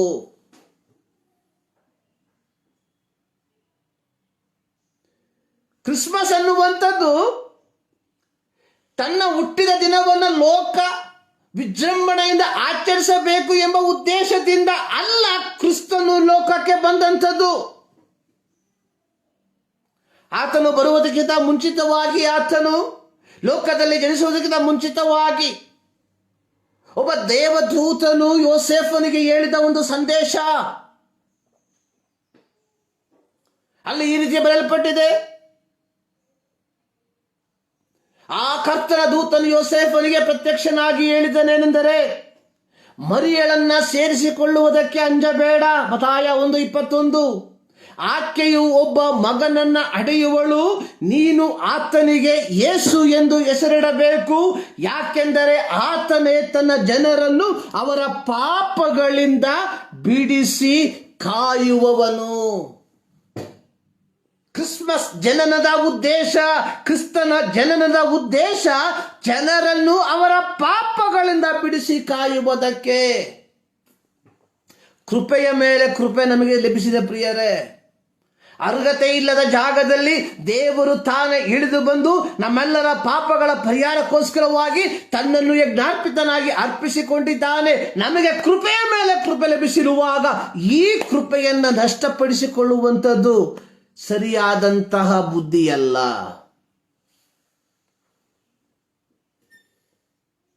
ಅಪೊಸ್ತಲರ ಕೃತ್ಯದಲ್ಲಿ ನಾವು ನೋಡುತ್ತೇವೆ. ಅಪೊಸ್ತಲರ ಕೃತ್ಯ 2ನೇ ಅಧ್ಯಾಯ 38ನೇ ವಾಕ್ಯದಲ್ಲಿ, ಪೇತ್ರನ ಪ್ರಸಂಗದಲ್ಲಿ ಜನರು ಅವರ ಹೃದಯದಲ್ಲಿ ಅಲುಗು ನೆಟ್ಟಂತಾಗಿ ಅವರು ಕೇಳುವಂಥದ್ದು, ಸಹೋದರರೇ ನಾವೇನ್ ಮಾಡಬೇಕು? ಆಗ ಪೇತ್ರನು ಅವರಿಗೆ ಹೇಳುವಂಥದ್ದು, ನಿಮ್ಮ ಪಾಪಗಳು ಪರಿಹಾರವಾಗುವುದಕ್ಕಾಗಿ ನಿಮ್ಮಲ್ಲಿ ಪ್ರತಿಯೊಬ್ಬನು ದೇವರ ಕಡೆಗೆ ತಿರುಗಿಕೊಂಡು ಯೇಸು ಕ್ರಿಸ್ತನ ಹೆಸರಿನಲ್ಲಿ ದೀಕ್ಷಾಸ್ನಾನವನ್ನು ಮಾಡಿಸಿಕೊಳ್ಳಿರಿ. ಕ್ರಿಸ್ತನ ಜನನ ಕೃಪೆಯ ಮೇಲೆ ಕೃಪೆ ನಮಗೆ ದೇವರ ಮಕ್ಕಳಾಗುವುದಕ್ಕೆ ಒಂದು ಮಾರ್ಗವನ್ನು ತೆರೆದಿದೆ. ಇದೇ ಅಪೊಸ್ತಲರ ಕೃತ್ಯ 4ನೇ ಅಧ್ಯಾಯದಲ್ಲಿ ಪೇತ್ರನು ಬರೆದಿರುವಂಥದ್ದು, ಬರಬೇಕಾದ ರಕ್ಷಣೆ ಇನ್ನಾರಲ್ಲಿಯೂ ಸಿಕ್ಕುವುದಿಲ್ಲ, ಆ ಹೆಸರಿನಿಂದಲೇ ಹೊರತು ಆಕಾಶದ ಕೆಳಗೆ ಮನುಷ್ಯರೊಳಗೆ ಕೊಡಲ್ಪಟ್ಟಿರುವ ಬೇರೆ ಯಾವ ಹೆಸರಿನಿಂದಲೂ ನಮಗೆ ರಕ್ಷಣೆಯಾಗುವುದಿಲ್ಲ. ಕ್ರಿಸ್ಮಸ್ ನಮಗೆ ಕೃಪೆಯ ಮೇಲೆ ಕೃಪೆಯನ್ನ ಕೊಡುವಂಥದ್ದಾಗಿದೆ.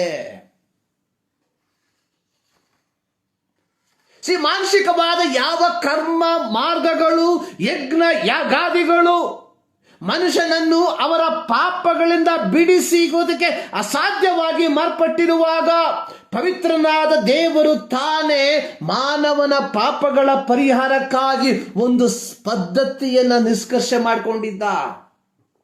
ಫಿಲಿಪ್ಪಿಯ 2:6-8 ವಾಕ್ಯದಲ್ಲಿ ನಾವು ನೋಡುತ್ತೇವೆ, ಅವನು ದೇವ ಸ್ವರೂಪನಾಗಿದ್ದರೂ ದೇವರಿಗೆ ಸರಿ ಸಮಾನನಾಗಿರುವುದೆಂಬ ಅಮೂಲ್ಯವಾದ ಪದವಿಯನ್ನ ಬಿಡಲೊಲ್ಲೆನು ಎಂದು ಎಣಿಸದೆ ತನ್ನನ್ನು ಬರಿದು ಮಾಡಿಕೊಂಡು ದಾಸನ ರೂಪವನ್ನು ಧರಿಸಿಕೊಂಡು ಮನುಷ್ಯರಿಗೆ ಸದೃಶನಾದನು. ಹೀಗೆ ಆತನು ಆಕಾರದಲ್ಲಿ ಮನುಷ್ಯನಾಗಿ ಕಾಣಿಸಿಕೊಂಡಾಗ ತನ್ನನ್ನು ತಗ್ಗಿಸಿಕೊಂಡು ಮರಣವನ್ನು, ಅಂದರೆ ಶಿಲುಬೆಯ ಮರಣವನ್ನ ಹೊಂದುವಷ್ಟು ವಿಧೇಯನಾದನು. ಪ್ರಿಯರೇ, 2 ಕೃಪೆ. ಒಂದು, ಪರಲೋಕದ ದೇವರು ಮಾನವನಾಗಿ ಲೋಕಕ್ಕೆ ಬಂದಂತದ್ದು ಒಂದು ಕೃಪೆ. 2ನೇ ಕೃಪೆ, ಕೃಪೆಯ ಮೇಲೆ ಕೃಪೆ. 2ನೇ ಕೃಪೆ, ನಮ್ಮೆಲ್ಲರ ಪಾಪಗಳ ಪರಿಹಾರಕ್ಕೋಸ್ಕರವಾಗಿ ಆತನು ಕ್ಯಾಲ್ವಾರಿಯ ಶಿಲುಬೆ ಮೇಲೆ ತನ್ನನ್ನು ಯಜ್ಞಾರ್ಪಿತನಾಗಿ ಅರ್ಪಿಸಿಕೊಂಡಂಥದ್ದು 2ನೇ ಕೃಪೆ.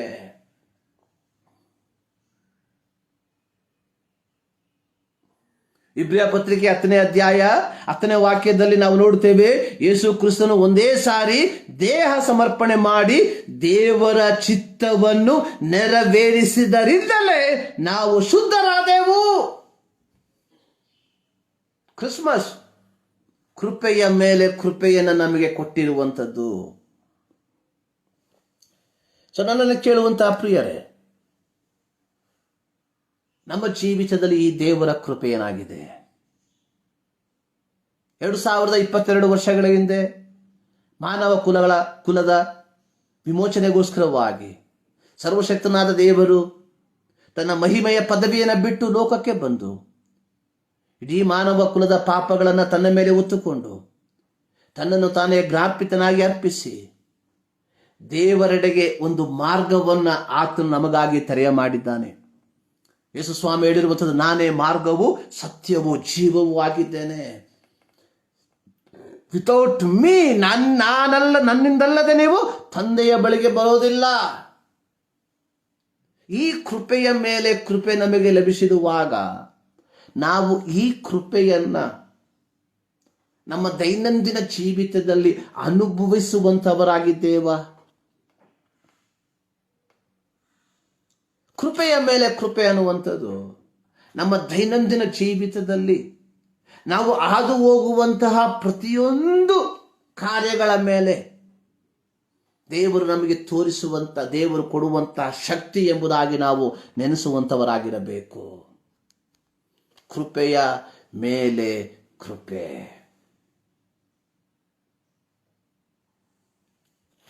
ಲೂಕನ ಸುವಾರ್ತೆಯಲ್ಲಿ ಆತನು ಜನಿಸಿದಂತಹ ಸಂದರ್ಭದಲ್ಲಿ ದೂತರು ಹಾಡಿದ ಆ ಒಂದು ಸುಂದರವಾದ ಹಾಡು ಈ ರೀತಿ ನಾವು ನೋಡ್ತೇವೆ. ಮೇಲಣ ಲೋಕಗಳಲ್ಲಿ ದೇವರಿಗೆ ಮಹಿಮೆ, ಭೂಲೋಕದಲ್ಲಿ ಮನುಷ್ಯರೊಳಗೆ ಸಮಾಧಾನ, ದೇವರು ಅವರಿಗೆ ಒಲಿಯುತ್ತಾನೆ ಎಂದು ದೇವರನ್ನ ಕೊಂಡಾಡಿದರು. ಮೇಲಣ ಲೋಕದಲ್ಲಿ ದೇವರಿಗೆ ಮಹಿಮೆ. ಕಾರಣ, ತನ್ನ ಪುತ್ರನಾದ ಯೇಸು ಕ್ರಿಸ್ತನು ಲೋಕಕ್ಕೆ ಬಂದಾಗ ಪರಲೋಕದಲ್ಲಿ ಏನಾಗ್ತಾ ಇದೆ? ಮಹಿಮೆ. ಕಾರಣ ಆದಾಮನ ಕಾಲದಲ್ಲಿ ನಷ್ಟವಾಗಿ ಹೋದಂತಹ ಸಂಬಂಧ, ಅನ್ಯೋನ್ಯತೆ ಪುನಃಸ್ಥಾಪನೆಗೊಳ್ಳುವುದಕ್ಕೆ ಹೋಗ್ತಾ ಇದೆ. ಅದು ದೇವರಿಗೆ ಮಹಿಮೆ ತರುವಂಥದ್ದು. ಸೊ ದೇವರಿಗೆ ಮಹಿಮೆ ಅಂದರೆ ನಾವು ದೇವರೊಂದಿಗೆ ಒಂದು ನಿಕಟವಾದ ಸಂಬಂಧವನ್ನು ಬೆಳೆಸುವಂಥದ್ದು.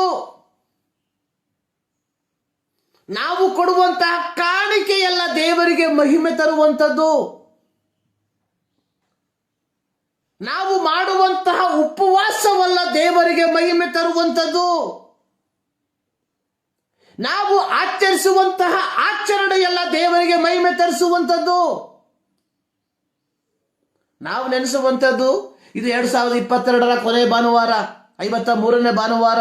ಕಳೆದ 53 ಭಾನುವಾರ ನಾನು ಸಭೆಗೆ ಹೋದೆ, ದೇವರಿಗೆ ಮಹಿಮೆ ಅಲ್ಲ.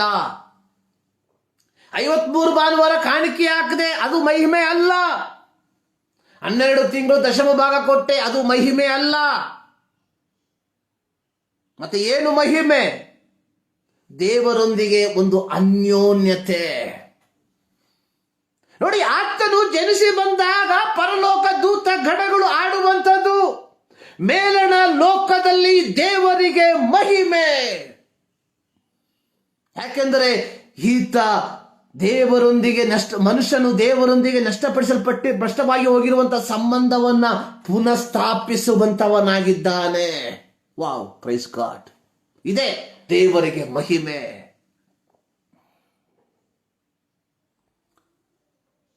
ಪ್ರಸಂಗದ ಸಂದರ್ಭದಲ್ಲಿ ಅಲ್ಲೇಲಿಯ ಹೇಳುವಂಥದ್ದಲ್ಲ ದೇವರಿಗೆ ಮಹಿಮೆ.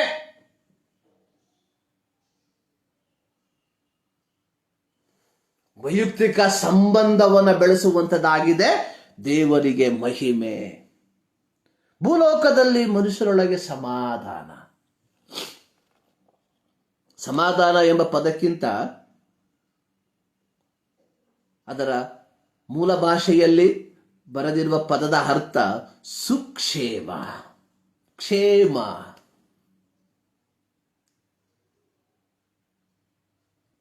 ಅಂದ್ರೆ ಆ ಕಾಲದಲ್ಲಿ ಎಲ್ಲರೂ ರೋಗಿಗಳಾಗಿದ್ರ? ಈಗಿನ ಕಾಲದಲ್ಲಿ ತರ ಆ ಕಾಲದಲ್ಲಿಯೂ ರೋಗಿಗಳಿದ್ರು. ಯೇಸು ಸ್ವಾಮಿ ತನ್ನ ಸೇವೆಯ ಸಂದರ್ಭದಲ್ಲಿ ಅನೇಕ ರೋಗಿಗಳನ್ನ ವಾಸಿ ಮಾಡಿರುವಂತದ್ದನ್ನ ಸುವಾರ್ತೆಗಳಲ್ಲಿ ನಾವು ನೋಡುತ್ತೇವೆ. ಇಲ್ಲಿ ಉದ್ದೇಶಿಸಿರುವಂತದ್ದು ಶಾರೀರಿಕವಾದ ಕ್ಷೇಮದ ಕುರಿತಾಗಿ ಅಲ್ಲ, ಆಧ್ಯಾತ್ಮಿಕವಾದಂತಹ ಸುಕ್ಷೇಮದ ಕುರಿತಾಗಿ.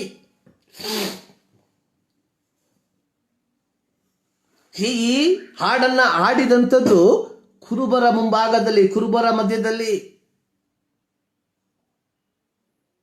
ಅವರು ಆರ್ಥಿಕವಾಗಿ ಸದೃಢರಾಗಿದ್ದರು, ಅವರು ಶಾರೀರಿಕವಾಗಿ ಸದೃಢರಾಗಿದ್ದರು. ಆದುದರಿಂದಲೇ ಆ ರಾತ್ರಿ ಅವರು ತಮ್ಮ ಕುರಿಗಳನ್ನ ಆ ಕಾಡಿನಲ್ಲಿ ಕಾಯುವಂತವರು. ಅವರಿಗೆ ಯಾವ ಪ್ರಾಣಿಗಳ ಭಯವಿಲ್ಲ. ಅವರು ಪುಷ್ಟಿವಂತರು, ಧೈರ್ಯಶಾಲಿಗಳು, ಆರ್ಥಿಕವಾಗಿ, ಶಾರೀರಿಕವಾಗಿ, ಮಾನಸಿಕವಾಗಿಯೂ ಸದೃಢರು ಅವರು. ಆದರೆ ಅವರಿಗೆ ಹೇಳುವಂಥದ್ದು ಭೂಲೋಕದಲ್ಲಿ ಮನುಷ್ಯರೊಳಗೆ ಸಮಾಧಾನ, ಭೂಲೋಕದಲ್ಲಿ ಮನುಷ್ಯರೊಳಗೆ ಸುಕ್ಷೇಮ. ಅದು ಆತ್ಮಿಕವಾದಂತಹ ಒಂದು ಸುಕ್ಷೇಮ. ಸರ್ವಶಕ್ತನಾದ ದೇವರು ಯೇಸು ಕ್ರಿಸ್ತನು ಈ ಲೋಕಕ್ಕೆ ಬಂದಿರುವಂಥದ್ದು ನಮಗೆ ಶಾರೀರಿಕವಾದಂತಹ ಬಿಡುಗಡೆಯನ್ನು ಕೊಡುವುದಕ್ಕೋಸ್ಕರವಾಗಿ ಅಲ್ಲ, ಬದಲಾಗಿ ಆತ್ಮಿಕವಾದಂತಹ ಒಂದು ಸುಕ್ಷೇಮವನ್ನು ಕೊಡುವುದಕ್ಕೋಸ್ಕರ.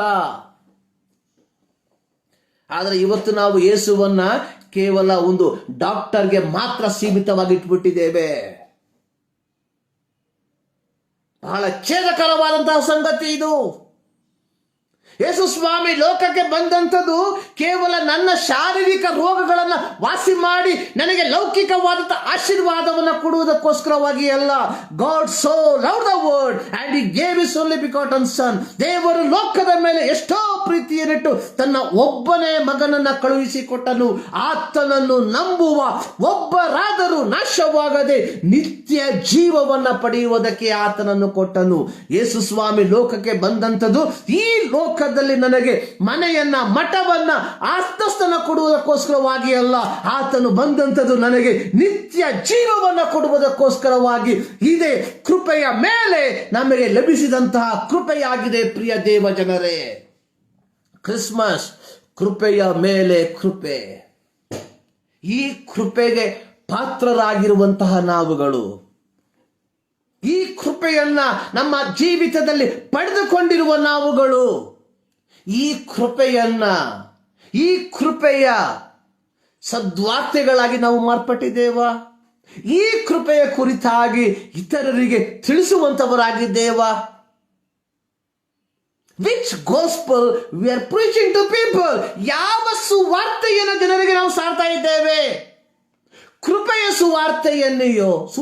ಸುವಾರ್ತೆಯನ್ನು ಅಥವಾ ಪ್ರಾಸ್ಪರಿಟಿ ಸುವಾರ್ತೆಯನ್ನು? ಇವತ್ತು ಕೇವಲ ಸಮೃದ್ಧಿಯ ಸುವಾರ್ತೆ, ಕೃಪೆಯ ಸುವಾರ್ತೆ ಇಲ್ಲ ಪ್ರಿಯರೇ. We must preach the gospel of grace. ನಾವು ಕೃಪೆಯ ಸುವಾರ್ತೆಯನ್ನ ಪ್ರಸಂಗಿಸುವಂತವರಾಗಿರಬೇಕು. ಸಮೃದ್ಧಿಯ ಸುವಾರ್ತೆಯನ್ನ ಪ್ರಸಂಗಿಸುವುದರ ಮೂಲಕವಾಗಿ ನನ್ನ ಜೋಬು ತುಂಬಬಹುದು. But one thing we have to remember, ಒಂದು ವಿಚಾರವನ್ನು ನೀವು ಗಮನ ಬಿಟ್ಟು ತಿಳಿದುಕೊಳ್ಳಬೇಕು. ನಿಮ್ಮ ಸಮೃದ್ಧಿಯ ಸುವಾರ್ತೆ ಜನರನ್ನ ನರಕಕ್ಕೆ ತೆಗೆದುಕೊಂಡು ಹೋಗುವಂತವರಾಗಿದ್ದರೆ ನಿಮ್ಮಂತ ನತಾದೃಷ್ಟರು ಲೋಕದಲ್ಲಿ ಬೇರೆ ಯಾರೂ ಇಲ್ಲ. ಯೇಸು ಸ್ವಾಮಿ ಹೇಳಿದ್ದು, I am the way, I am the truth, I am the life. ನಾನೇ ಮಾರ್ಗವು, ನಾನೇ ಸತ್ಯವು, ನಾನೇ ಜೀವವೂ ಆಗಿದ್ದೇನೆ. ನನ್ನ ಮೂಲಕವಲ್ಲದೆ ಯಾರು ತಂದೆಯ ಬಳಿಗೆ ಬರೋದಿಲ್ಲ. ದೇವರ ಪ್ರತಿರೂಪವಾಗಿ ದೇವರು ನಮ್ಮನ್ನ ಈ ಲೋಕದಲ್ಲಿ ಇಟ್ಟಿರುವಾಗ,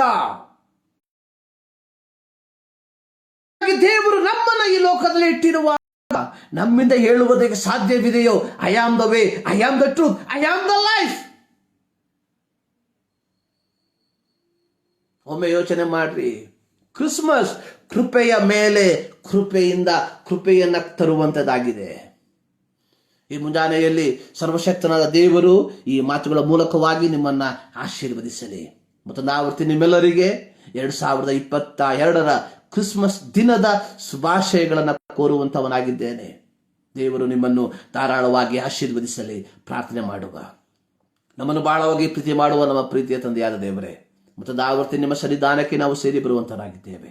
ಈ ಮುಂಜಾನೆಯಲ್ಲಿ ಕರ್ತನೆ, ಮತ್ತೊಂದು ಆವೃತ್ತಿ ಕೃಪೆಯ ಮೇಲೆ ಕೃಪೆಯನ್ನ ನಾವು ನಮ್ಮ ಜೀವಿತದಲ್ಲಿ ಕರ್ತನೆ ಮನನ ಮಾಡುವಂತೆ ಕೃಪೆ ಮಾಡಿದ್ದಕ್ಕಾಗಿ ನಿಮಗೆ ಸ್ತೋತ್ರ. ನಿಮ್ಮ ವಾಕ್ಯದ ಗುಡಾರ್ಥಗಳನ್ನು ತಿಳಿಯಪಡಿಸಿದ್ದಕ್ಕಾಗಿ ಸ್ತೋತ್ರ. ನಿಮ್ಮ ವಾಕ್ಯವನ್ನು ಕೇಳಿರುವಂಥವರು, ಕೇಳಲಿರುವಂಥವರನ್ನ ನಿಮ್ಮ ಕರೆಗಳಿಗೆ ಸಮರ್ಪಿಸ್ತಾ ಇದ್ದೇನೆ. ಪ್ರತಿಯೊಬ್ಬರನ್ನ ಆಶೀರ್ವದಿಸು, ನಿನ್ನ ಕೃಪೆಯನ್ನು ತುಂಬಿಸು. ಪ್ರಾರ್ಥನೆ ಕೇಳಿದ್ದಕ್ಕಾಗಿ ಸ್ತೋತ್ರ. ಯೇಸು ಕ್ರಿಸ್ತನ ನಾಮದಲ್ಲಿ ಬಿಡುತ್ತೇವೆ ನಮ್ಮ ಪ್ರೀತಿಯ ತಂದೆ. ನಮ್ಮ ಕರ್ತನಾದ ಯೇಸು ಕ್ರಿಸ್ತನ ಕೃಪೆ, ತಂದೆಯಾದ ದೇವರ ಪ್ರೀತಿ, ಪವಿತ್ರಾತ್ಮನ ಅನ್ಯೋನ್ಯತೆ ನಮ್ಮೆಲ್ಲರ ಸಂಗಡ ಇಂದಿನಿಂದ ಸದಾಕಾಲವೂ ನೆಲೆಯಾಗಿರಲಿ. ಆಮೇನ್. ಸರ್ವಶಕ್ತನಾದ ದೇವರು ನಿಮ್ಮೆಲ್ಲರನ್ನ ಧಾರಾಳವಾಗಿ ಆಶೀರ್ವದಿಸಲಿ. ಆಮೇನ್.